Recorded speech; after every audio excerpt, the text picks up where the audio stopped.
Well, hello. This is Mike Wilson. I'm with Andesite Blue, founder and owner, or co-owner. And we're brought to you by Toloka Studio Productions. And today we have a new guest, Steve Dyball. I look forward to introducing you to him. But for a little bit here, I'm just going to kind of go over what our discussion is tonight. We'll be talking about timing of investment, what age is a good time to invest. We'll be discussing some of those things. Steve's role in the company and how we met and how he was introduced to Andesite Blue. Steve is one of our investors and helping us as a partner in the company, and we're going to talk about his role as well. Last week we had Dr. Mark Hong. We talked about medical clinics and dental clinics and the whole purpose of investing and bringing it up to speed into a Western technology, treatment and procedures and just things that bring better clinic and patient care. But Steve is not, he's an engineer, so we won't be talking about clinics and medical facilities. We're going to be talking more of the other aspects of what Andesite Blue does here in Ukraine. So without any further ado, I'd like to introduce you to Steve Dyball. Steve, if you could just tell us a little bit about yourself, please. Yeah, good evening. Well, I've sort of a long history in the manufacturing industry, engineering, chemistry, either running chemical manufacturing plants or building them. So in the early days of my life was very much in the pure manufacturing, but building plants constantly. And so as life went on, I seemed to have a switch from being just involved in the manufacturing to actually being involved with the design and the building. Life has taken me around the world somewhat. I'm from the UK, but left and moved to Australia. There, again, building plants, but not only building plants, we had a lot of plants that needed improved. Their efficiencies were poor, and this was when we really started to get in. In my early days, you did it in a small way. Now it got big and serious. You're not making money as a company. You have to make money. So efficiencies, building new things. After that, eventually I ended up, for the last 30 years, sat in Dubai, but working in all the emerging countries, Africa, all of Africa, a good deal of it, into India, Pakistan, Turkey, Kazakhstan, even down into Brazil. Okay. So very much my last 30 years has been building facilities in the emerging markets. Okay, very good. So let's a little bit, when you say plants, the term doesn't translate very well. Okay. It looks like a bush, so you No, don't build bushes, do you? A manufacturing facility, which we often call a plant, or a site. A site might have several plants manufacturing different products. Okay. So it's a manufacturing facilities. You might have, if you think of somebody supplying a bakery, they might be having a powder plant producing flours for them. And on the other side, they might have some plant that's producing liquids for another part of the operation. So it's very much a life of working in powder technology, liquid technology, paste technology, because many of the industries work on that. So it's a very broad spectrum. I've been very lucky to have that very diverse background. Unusual, we often say. I look back and think, how did I have such a diverse background? But this is life's journey. Yes, exactly. Now, emerging markets. You said you were in some emerging. Approximately how many emerging markets did you actually work in developing and supplying plants? Well, I mean, I know. Well, in the last 25 years, 30 years, approximately 22 countries. 22 countries. Yes. Okay, and that included Russia, didn't it? It includes Russia, Ukraine here. We looked at some projects, Kazakhstan, a lot of work. but in Africa, Algeria, Morocco, Egypt, Kenya, Nigeria, South Africa. It's amazing when you think about it. Now we know Ukraine is an emerging market. Pakistan, India, a lot of these countries that you were in, many of the countries in Africa are emerging markets. But nobody really thinks of Russia being an emerging market. Yes, but it is. I mean, it's if you look at Russia, Kazakhstan, and here, they're not mature markets yet. There is a lot that hasn't been done. There's a lot that doesn't exist. Sometimes some of these countries, when you enter, you see quite opposites. You'll see that the cars on the road are from today, but you might see that the industry, a lot of the industry is from yesterday. And Right. so as we were looking at all of our facilities throughout all these areas, it was really about upgrading. Sometimes upgrading, sometimes replacing, sometimes expanding. Sure. Because construction techniques, I was doing a lot of work with supplying chemicals for the construction industry, and construction techniques were changing. You go to all the big cities, the towers are getting taller. They need to build faster.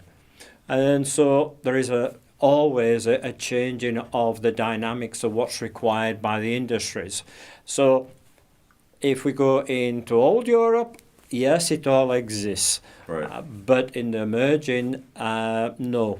And so it's still a very big growth area for many industries. Yeah, and that's one of the reasons that Andesite Blue has actually even started, and the concept came about was that we were actually in an emerging market, and with that growth, and there's such a need and a vacuum of need to really bring these facilities, bring the whether it's agriculture, processing, whether it's transportation, whether it's storage, all of the things that are involved to bring it in there. These plants that you're talking about are a big part of bringing in efficiencies and bringing them up to speed to produce. Well, that's the exciting thing about this country. I mean, we're such a large producer of so many things, yet we're aware that we could be a lot more efficient, or we could supply a lot more customers. And so for me, that's the excitement. Is you might be looking at an old facility, can you upgrade it, or you might be looking at a new facility. And the emerging markets are always exciting because they're always challenging, because how big should you build it? How good is the marketing that they say, and how flexible has that plant got to be? Because it may need to do a lot more. So it makes the whole concept of designing and building plants in the emerging market much more exciting than in old Europe or somewhere like that, because you have to leave doors open to expand the facility. You can't have a limited vision, because they may say, I'm going to grow at 10-15% per year, and then suddenly they start to grow at 20-25, which means you run out of capacity in half the time. Correct. And you need to be able to continually grow. So emerging markets are always much more exciting because there's a lot of unknown. Right, and exactly what they call them, underwater rocks. Yes. So that you could be going down the river just nice and fine, and all of a sudden hit something that you didn't see, or expect, and have to stop and adjust that to make it work properly, or fix the repairs. So and that's and that's some of the other facets that we were talking about with Andesite Blue. Is we don't just do one area of investments. We're going to talk a little bit about diversity in a little bit here. But even Andesite Blue, it's important that we invest in diverse things in Ukraine. And that's why Steve is such a vital part of our company, and such a great find. I mean, we met at the Drinkery. Yes. It was a couch surfing event. Yeah. And I met him the first time, and really didn't connect at the first time. I just remember the introduction. But it was the second time that I saw you there, I think the following week. That we had started talking more and said, oh, wait a second, we've got some some things here that are pretty interesting, and we became friends, and then we just talked more. I told him about the company, and so I saw a lot of potential with his skills, with his knowledge, education, everything, that could be a real benefit, and to help protect the company, and to make the right decisions in what we're going to invest in. So if we're looking at a plant, if we're looking at a facility, whether it's production, whether it's processing, that you have the eyes immediately see if it's a good investment, or what we need to do to get it up to speed, all of those things, so we don't run into those underwater rocks. Yeah. Yeah, I mean, I'd say my role, when we're looking at new investments, really to look very closely at two things. One is the technology of today, or is somebody trying to repeat what they've done before? Because sometimes you can be missing a lot of benefits there. Mm-hmm. In both cost, but definitely in output abilities and return on your buck, as they might say. Yeah. The other thing is it value for money? Because one of the things in the emerging market is, and I've been pressured over the last 30 years, is we can't always do what we did in Europe, but we want the same standards. Same standards of quality, same standards of output, same standards of health and safety. So we had to start to think a lot smarter how we approached projects. And that's important for me, is that we really give then the customer the chance to absolutely maximize, which all flows back down the line. Yes, yes. And so, that's where I see my role, and I can offer that when we look at every project. Correct. Yeah, and that's we've looked at a few. We even went to Berdyansk, and looked at some projects there. That are pretty exciting projects, yes. So they're still on the books, yes. And available. And of course, Kharkiv has got some things going on over there. Lviv, so there's some manufacturing in there that we're looking at, for potential investments. And those investments that we do here in Ukraine, of course, are to back the bonds that we sell in the UK. So one of the things I wanted to talk about, though, more on an individual level, we talked about before, like Dr. Hong had talked about trading dollars for hours, or trading mm-hmm. hours for dollars. Yeah. Okay, that's just basically making what you can with your hands. And we're limited to what we can make with our hands. Yeah. A doctor obviously makes a bit more than the average person. So some good lawyers make a bit more than the average person. Some engineers, or architectural engineers and chemistry engineers. A lot of them, can make more than the average person, mm-hmm. And that's why they went through all of that education to get where they were at. But they're still trading hours for dollars. Yeah. And so there's another way. Wealthy people don't. Wealthy people have learned to use dollars, not hours, to make more money and to allow their wealth to continue to grow. Now, of course, projects and things that they do, they enjoy because it's a good distraction of the mind. It exercises the brain. It exercises your education. Mm-hmm. It keeps you motivated and inspired. But the real wealth comes from people who look for opportunities to allow their money to grow. So you have a degree in engineering. You have a great history and background in your field. And so an investor would look at you and say, I'll put my money in you. And then you do the work, and then he reaps a percentage or a reward from that, mm-hmm. because he's investing into the project. And so that's how the wealth continues to grow, and you can protect your money through wise investments. We can never forecast an investment, 5 years, 10 years. We say that, it'll look like this if it goes A, B, C, and D, mm-hmm. does A, B, C, and D. But sometimes A, B, C, and then D falls off. And then you have to rebuild back up and then start over and go to E. And so that's where diversity comes in, because we can't control every market. We can't control every investment instrument out there. Now, about when did you say you really got cognizant of you needed to invest your money or save your money? Oh, I think too late in life sometimes. Early on in life, even though, we always seem to want to spend our money that mm-hmm. we earn. and that could be on entertainment, it could be on a larger house, whatever, I don't know. But the concept of making your money make money seems to be was very, to me, very difficult, very odd how to do it. The banks were always offering you something, but it was not really very exciting, so Right. it didn't seem to be. And you had, especially I would say in the UK, a mental approach that the house is a great asset.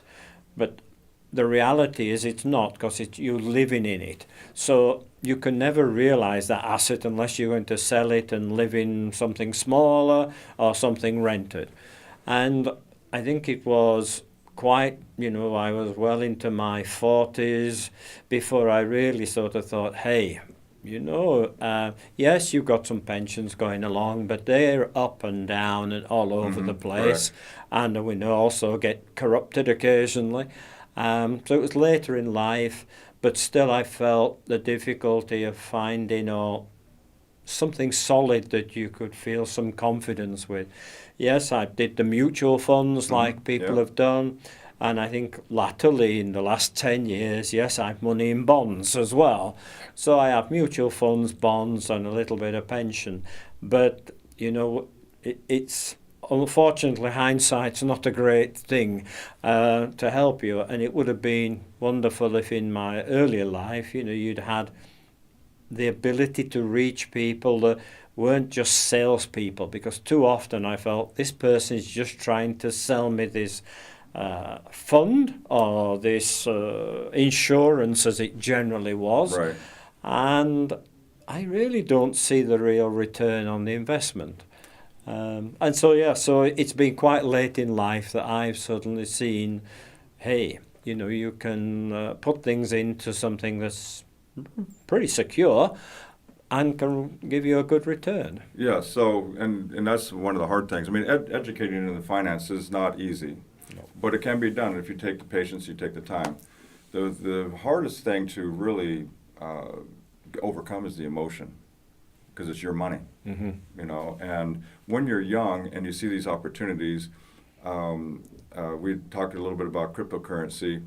It's blown up all over the world. I mean, it's the big talk. It's the big thing, and there's a lot of companies that popped up that manage these funds and crypto exchange and everything. But it's so volatile. So what do you do with it? And so, yes, we got the people who came into Bitcoin and they got in right in the early stages, and then they had several hundred or 1,000 coins, and all of a sudden, boom, it went up to 20,000. The first time they back down to 6,000, and then all of a sudden it shot up to 30,000, and it fluctuated, and then it shot up to 60,000. Over the years. And now it's back down to 47,000, and it's just such an up and down and volatile scale on the cryptocurrency. Now, the person who bought it at 100, he was great, but most of those had already sold out already, and now they can't buy back in, expecting to get the kind of return they did. Yes. There's an emotional involvement when you make big gains like that. Plus, I think there's a large involvement from your own personal time to watch this, to monitor it, to study it, to understand it. And I think most of us either don't have the patience, the whereby, or the interest, or the willingness of risk. Well, exactly. And it is, you lose sleep over it. Yes. I mean, when you put your money in something that is going like that, you wake up every day thinking, what did it do overnight when you were asleep, and you lose a lot of sleep because just of the emotions of it, So it really takes an educated and a disciplined person to understand markets and to be able to grab the right investments. I'm not saying cryptocurrency is a bad investment, because it is an opportunity, it is an investment. Just like currency exchange, just like stock market, just like mutual funds, real estate investments, commercial investments. There's a lot of opportunities, there's a lot of tools out there to invest in. And that's where diversity comes in. If you don't spend all your money or put your eggs in one basket and say, well, I'm just going to be crypto only, you have an understanding of that, you will rise and fall purely on that. And you're going to wake up with absolute pure pain when you see you've lost however many thousands or hundreds of thousands of dollars in your investment. Yeah. And then have to wait for it to regain, and the emotion involved in that. By diversifying it, you actually give yourself that cushion, and it allows you to have the certain investments that go up and down, and you Yeah. try to hit those high marks, and cash out, while you have the more stable ones that just keep growing. And then as you get older, then you can start transferring over to the more stable investments to protect the wealth that you worked so hard on when you were younger. Yeah.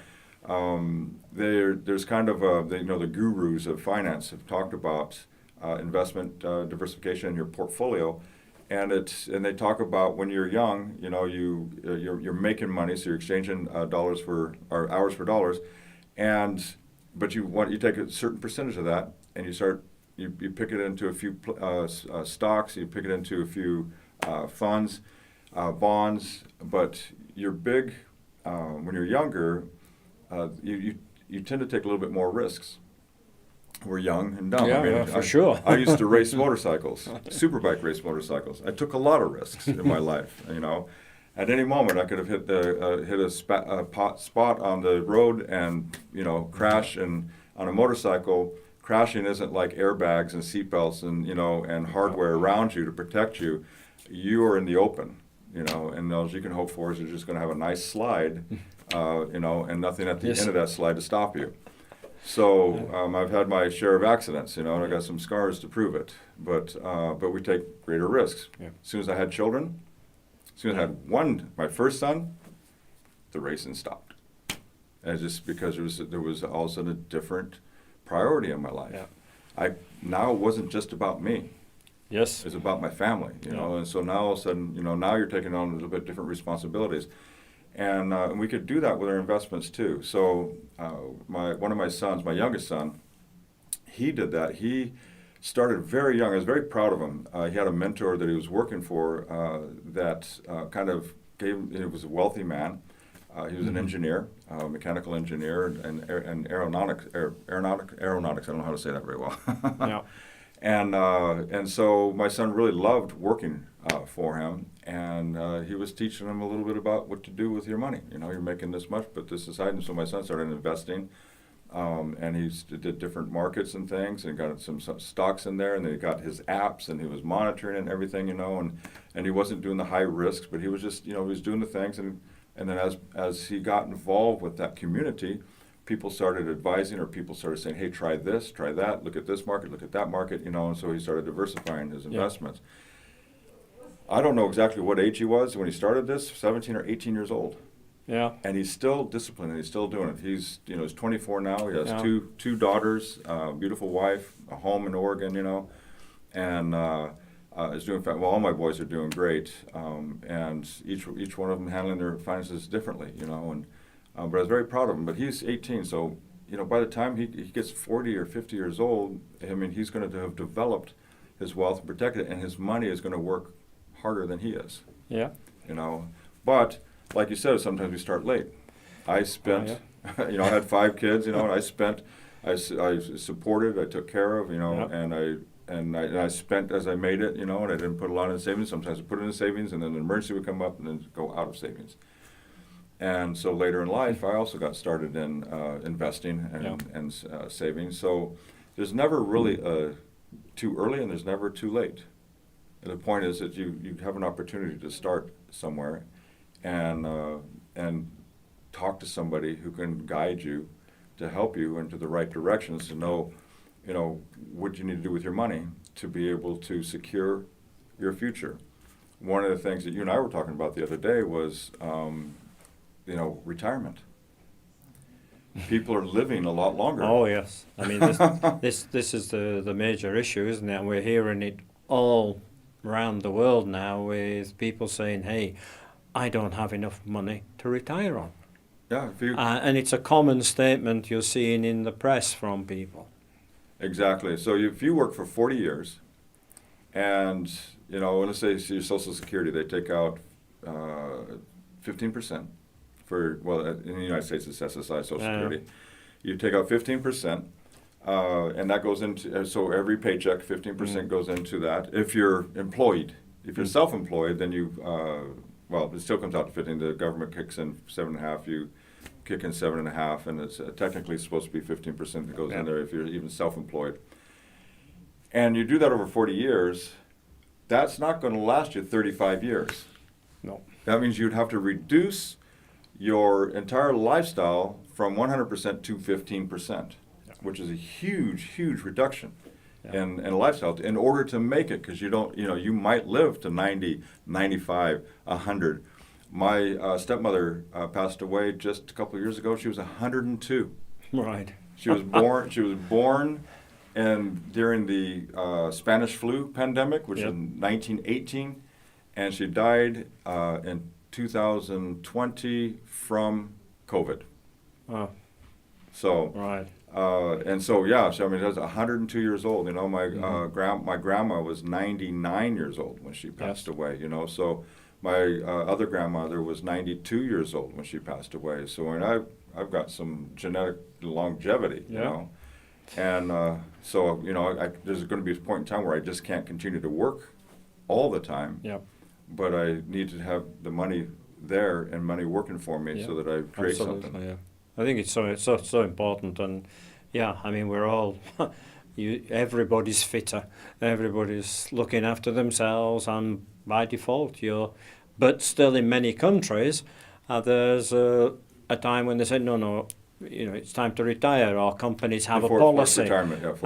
Forced retirement quite often, and the irony is there then that this creates quite a problem if financially you've not really taken the necessary steps as you go along. As you say, suddenly the dream or whatever it might be, or the idea or the concepts you have for your spare time are suddenly not affordable.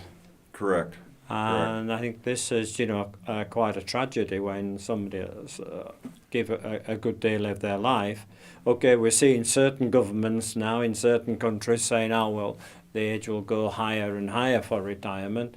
Okay, but still I think the window left after retirement is still It's just a couple of years. They're looking at, instead of 65, they're looking at 67, 68 for retirement. We had 65, then we had early retirement at 62 in the United States, and my father took that to 62, but after a while he thought, maybe I should have stayed the extra 3 years, because actually the percentages were considerably different. You take the early retirement, they reduce the percentage of your income, and if he would have just worked 3 more years, he would have had a higher pension.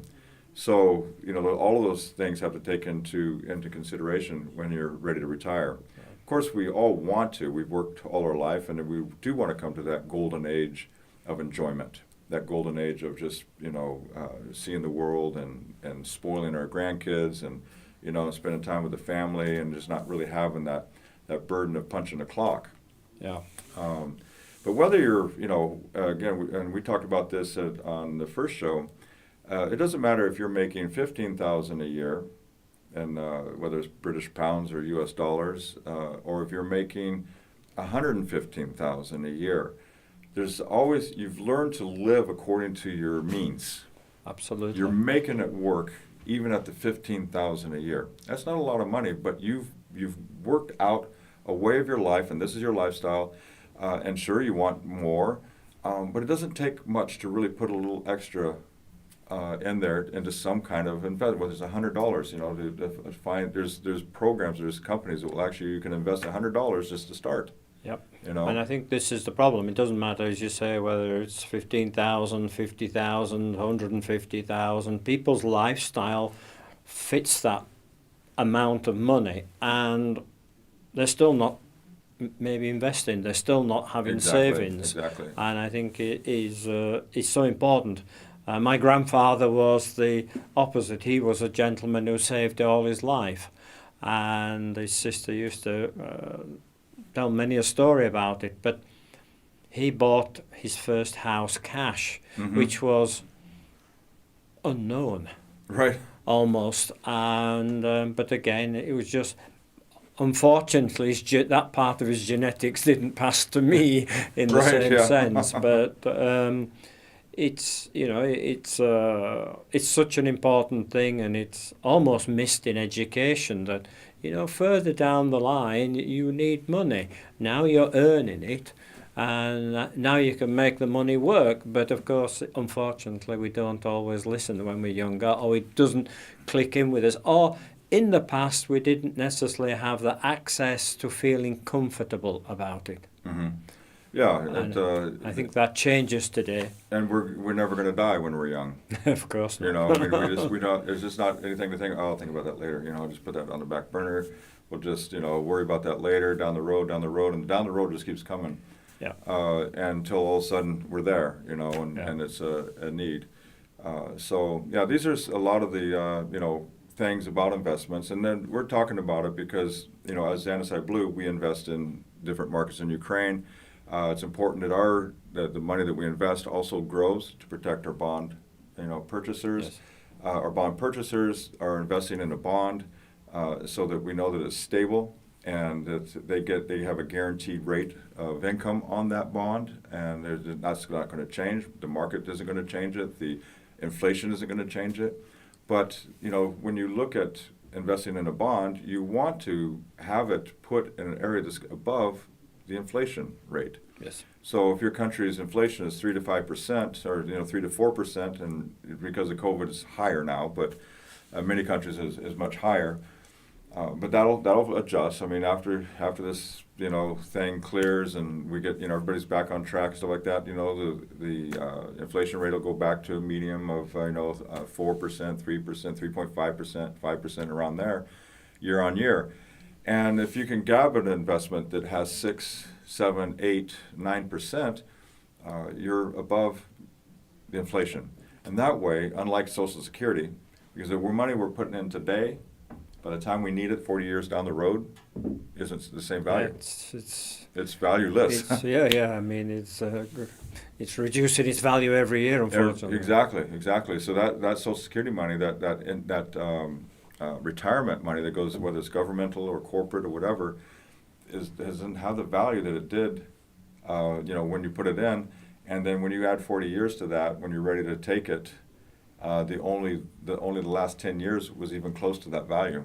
Yeah. And all the 30 years prior to that is not even what you need, Yeah. And so now and of course, if you're going to live another 35 years, inflation is going to continue, the cost of living is going to continue to go up. And that means that what you're now no longer making any more money, you're only taking money to live, is getting smaller and smaller, Mm-hmm. and it's being spent. So it really disappears quickly. And that's why making sound decisions and making wise decisions on investments is important, and diversifying your portfolio, whether it's real estate, not just a house that you live in, because as you said, it's not an asset. Yeah. Because you have to live in it. You're not. Yep. It's not making you any money. Other real estate properties can make you money. So those are other opportunities for you. Stock market. You've got your penny stocks, which are the more volatile ones, and you also got your more stable.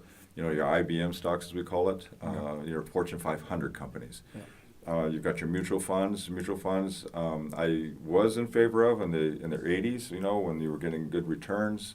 Anymore, we're not seeing good returns on some of those mutual funds. A little bit riskier, but I still don't downplay investment instruments if it's a way to help stabilize your wealth and protect you when it's time to hang up your hat and and enjoy life.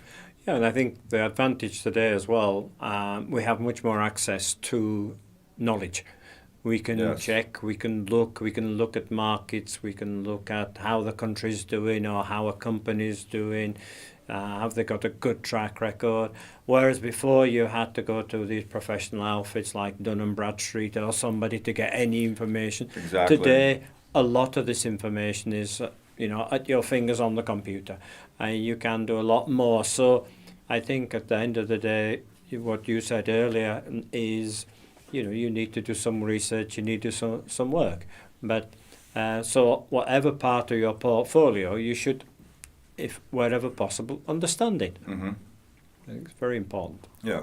So, and then talk to a good advisor, and that will help you to, direct you. And I was also with an agent that was all about commissions, when in my early life, and says, oh, we bought some stock and it went up. He says, oh, sell now, and I didn't want to. I wanted to just do the long term, but they got me emotionally involved. I was young. I was 24, I think, 24, 25 years old. And so I was young, and it's like, oh no, you need to sell now. And she got all emotional and everything, and says, and so I said, okay, I'll sell. And then, then when it will go down, you can buy back, well, it didn't, it went up, and then they made, so it got away from me, and I didn't, some of the agents, you just gotta be careful who you choose, and what they're looking for, if they're looking for their commissions, they're not looking out for your interest, but there are some really good agents out there, but you just have to be careful and just, sometimes your friends can refer you to the right people, and someone who has a good markings, who has a good track record, and look at their portfolio, when you make a decision. Yeah, and why they're in it. Mm-hmm. Yeah, I think it's important, and as you say, friends, but you need to know that these friends have been with these people for some time, Yeah. and have some track record that they're happy about, because it's very difficult for the private individual, except to do a lot of study. And sometimes it's just not something that we feel comfortable with or capable of. So a good agent is important. But I would say the one thing today, which I do, is I'll look up and find out a little bit more information, and then challenge my agent and say, well, why are you recommending that? Yeah. Yeah, Yes. exactly. What do you see? What are you projecting on that? What is it? What's the benefit on that? And how is that going to, excel or meet goals and reach my goals that I want in life? So not everything is about retirement. Retirement is important, and we do need to prepare for that. We need to plan for that. We know that the pensions don't really pay that much. Well, government pensions don't, like the Social Security that we pay in all the time. Sometimes we get a good corporation that we've worked for 25, 30 years. They have some good pensions, and you can get a double from the government and your corporate pension. So it makes it more comfortable to retire on. Pension funds are having to reevaluate their plans because people are living so much longer now. Yes. Which drains the fund, and and all of a sudden you can, then there's not money in there for it, so those companies end up going bankrupt, and then you're left without anything. So the U.S., I probably in the U.K. as well. I can only count for what I know, but before it was Social Security only, as a society. Well, then they came up with what they call a 401k. And now the 401k, you can actually manage your 401k. It's a tax-deferred investment, and it allows you to be able to put part of your earnings into a 401k. You're allowed so much percentage to get that tax break. And a 401k, though, you can now choose different instruments to put that into, and so you can actually have control. You can actually take control of your money and manage your growth for your pension, and I thought that was a pretty good idea. I'm glad that bill passed, and it gave you more control of your retirement, in that way. I think in the UK there was a move just the same to push away from don't rely on the government pension, because it's nothing, and the push towards company pensions. Of course, for many years some of the company pensions were extremely good because they were based on the end of service salary, but then those got too expensive for companies, and it all changed then to what the fund is when you retire is what the fund is, and I think still today, and I think yes, pensions are an important part, but from what I've seen in the UK, in Australia, you still need to manage your own portfolio separately. It's so important, because the money that you're going to rely on, some of it will come from the pension. Right. But the thing that makes your life comfortable or workable, or if you have a dream or you want to tour around the world, unless you're a city banker who's retired with an enormous pension, I think you need to seriously be looking at your own portfolio. And as you said, I think a good mixed portfolio I think is so important. And then when the time comes that you want to retire, semi-retire, you'll have something in the bank, Absolutely, in your pocket, in your absolutely. wallet. You won't be worried about every decision you make. Right, exactly. You know, one of the things about the andesite bonds in UK, it's an average 8%. It goes from 7.15 to 8.85%, depending on the actual program you take. But let's take the 8%. So on 100,000, that's basically 8,000 a year. If you took the income, or what we call a passive income bond, and you could take that in quarterly or annual payments. And so you get 8,000 a year. But if you deposited 100,000, you know, and then 1 or 2 years down the road you deposit another 100,000, also you're going 8,000, 16,000, 24,000, 32,000 a year income, and you can let that sit, and you can, because it'll automatically renew if you don't touch it. You can cash it out at any time if you have an emergency. And I mean that's your equity. Yeah. But that income continues to come to you, and that's where your passive income comes from. And so if you wanted 32,000 a year annually on top of your pension, you can plan for that and work that to where you want it.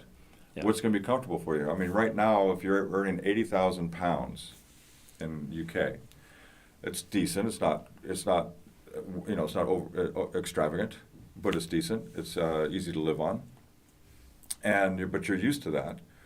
And then your pension comes in, and all of a sudden all of a sudden you're down to 12,000, yeah, 15,000 a year. Yes. And that, it's like, whoa, okay, now you got to sell your house. You're forced to sell your house, move something smaller. Okay, that's fine. But that money we know isn't going to last very long over the period of time. And so if you added that 32,000, 40,000 a year passive income into that, now all of a sudden you're back up to $60,000 and $70,000 with your you're pension. at the same earnings as you would have been after tax, wouldn't you? And you could go ahead and get the smaller house. I mean, who wants to clean a large house? The kids don't live there anymore. You don't need the 5 bedrooms anymore, No, get the smaller 3-bedroom, so the kids can come and visit. Grandkids can come and visit, but it's much easier to clean. You're more relaxed. And, the 60,000, 70,000 pounds that you were used to, your life hasn't changed. Yes. And you can continue to enjoy that part of your life. So, those are some of the plans, that you're allowed to do and make happen to make your life secure, to make your family's life secure. And of course, that can pass on. I mean, that can go right into your inheritance and pass on, and that can be an income to your kids as well. So that's by using a passive income bond. We do have growth bonds as well, but those are when you're younger, and it allows you to grow a little bit quicker.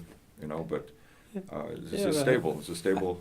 Yeah, I think the thing about the bonds that's fascinating to me as well, especially with that andesite, is you actually know it's going into something that's real. It's not. It's not in the ether, right, or anything like that. It's actually real, solid investments at the end of the day, which we can show, we can demonstrate, they can be seen. Correct. And I think that's also what I find, and what's attractive to me is it's not into something that I don't even understand the language of. Somebody says we're building a clinic, this agricultural facility is going to be doubled in its capacity to produce more sunflower oil, or they're all things that are quite tangible. Correct.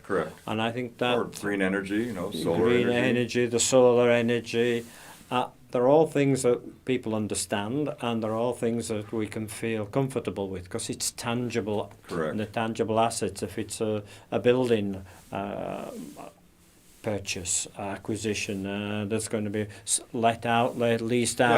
Yeah, housing, or whether it's commercial, whatever. And I think this is, again, one of the big attractions for me for andesite is that they have assets. Yeah. At the end of the day, and they're assets that we know benefit the country and benefit the investor. So it's for everybody. It's a win-win situation. Well, that's what a bond is. A lot of people don't understand a bond or the purpose of the bond. Bonds have been around for well over 100 years. Yeah. Matter of fact, I think the first bond was in 16 something, and it was to for the government. It raised money for the government to fight against France. Yes. Defend themselves against France. So, but anyway, this bonds are a fundraising tool. Yes. Okay, it's not a fundraiser in the sense of a non-for-profit fundraiser where the money goes into the organization, but it's just a fundraiser, and it's a non-for-profit. Bonds are a for-profit fundraising. So government bonds, we're familiar with those. So countries will develop or issue bonds for sectors, different sectors. And it's not just a government bond that goes nebulous into the government, but it's a government bond that goes into this sector. They'll state exactly what the bond is for, but it's a fundraiser. So it's a war bonds. We've heard of the war bonds. We've heard of the 30-year bonds. Yeah. The 30-year bonds were interesting. You think, 30 years, But those, again, were a type of savings because the interest continued to grow on those. And Yes. you had a note. The banks actually recognized those notes as assets, as collateral assets. If you wanted to get a loan for something, and Yeah. said, well, do you have any bonds? And you had these bond certificates. And said, well, yeah, I got about 30 of these bond certificates that I got 20 years ago, and now the value of them was pretty good. Yeah.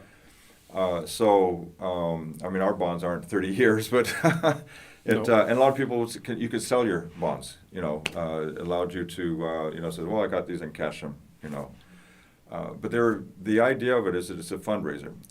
And it benefits the fund for what you're raising it for. Yes. So in our case, it's an emerging market bond. Yeah. So it's an emerging market of Ukraine. But it benefits you. You're investing in something that you can see tangibly, like you said, and also receive a reward or a benefit from it. And so that's how it works. So it ends up, like you said, that win-win situation. Yep. That's really how commerce should work. Yes. Goods, trade.